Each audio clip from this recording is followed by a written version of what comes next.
The Legacy of Lot's Daughters, a documentary story. Introduction. The biblical narrative of Lot and his daughters, found in Genesis 19, presents a complex and often disturbing account following the destruction of Sodom and Gomorrah. This documentary story delves into the events that transpired after their escape, exploring the biblical text, historical context, and various theological interpretations that shed light on their actions and the enduring legacy of their descendants. Escape from the cities of the plain. Lot, Abraham's nephew, resided in Sodom, a city condemned by God for its wickedness. When divine judgment was imminent, two angels arrived to rescue Lot, his wife, and his two daughters. They were instructed to flee to the mountains without looking back. Lot's wife, however, disobeyed this command and was turned into a pillar of salt. Lot and his two daughters, now alone, initially sought refuge in the city of Zoar, a smaller city spared from destruction at Lot's plea. However, fear soon gripped Lot, leading him and his daughters to retreat further into a cave in the mountainous region above Zoar. The archaeological context of Lot's cave. Archaeological evidence supports the historical presence of communities in the region associated with the biblical narrative. The area of Gur al-Safi in Jordan is widely believed to be the location of biblical Zoar. Early Christians identified a specific cave in this region as Lot's Cave, and a Byzantine-era sanctuary of St. Lot was built around it. Excavations at this site have revealed a triapsidal basilica church with mosaics, some dated to the 6th and 7th centuries, and a doorway leading to the cave itself. This archaeological discovery provides a tangible link to the ancient traditions surrounding the biblical account. The incident in the cave. Isolated in the cave, Lot's daughters faced a profound crisis. Believing that they were the last surviving humans and that all civilization had perished, they feared the extinction of their family line. Driven by a desire to preserve humanity, they devised a plan to intoxicate their father and conceive children by him. The elder daughter initiated the act, followed by the younger on the subsequent night. As a result, both daughters became pregnant by their father.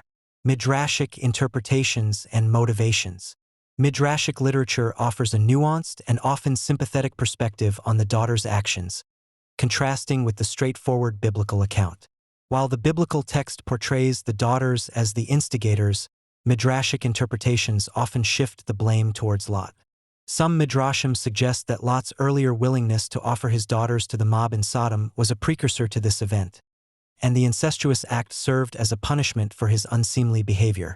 Other interpretations even suggest Lot secretly lusted after his daughters, and his apparent intoxication was a facade.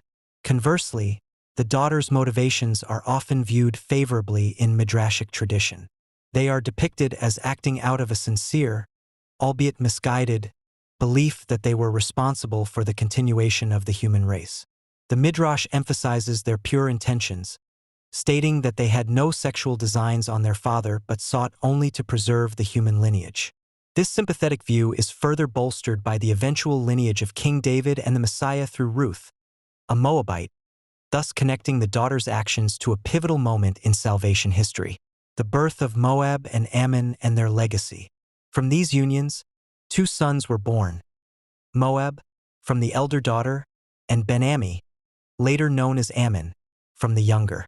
The names themselves reflect the circumstances of their birth. Moab, meaning from my father, and Ben-Ammi, meaning son of my kin. These two sons became the progenitors of the Moabites and the Ammonites, two nations that would play significant, often adversarial, roles in the history of ancient Israel. Relationship with Israel. The relationship between the Israelites, Moabites, and Ammonites was complex and often fraught with conflict. The biblical narrative frequently portrays these nations as enemies of Israel, stemming from their incestuous origins and their subsequent actions against the Israelites. For instance, the Moabites and Ammonites were prohibited from entering the assembly of the Lord for 10 generations because they did not meet the Israelites with food and water when they came out of Egypt, and because they hired Balaam to curse them. Despite this, figures like Ruth the Moabite demonstrate instances of integration and even significant contributions to Israelite heritage, highlighting the multifaceted nature of these ancient relationships. Conclusion. The story of Lot and his daughters is a powerful and often unsettling narrative that explores themes of survival, desperation, and the complex interplay of human actions and divine will.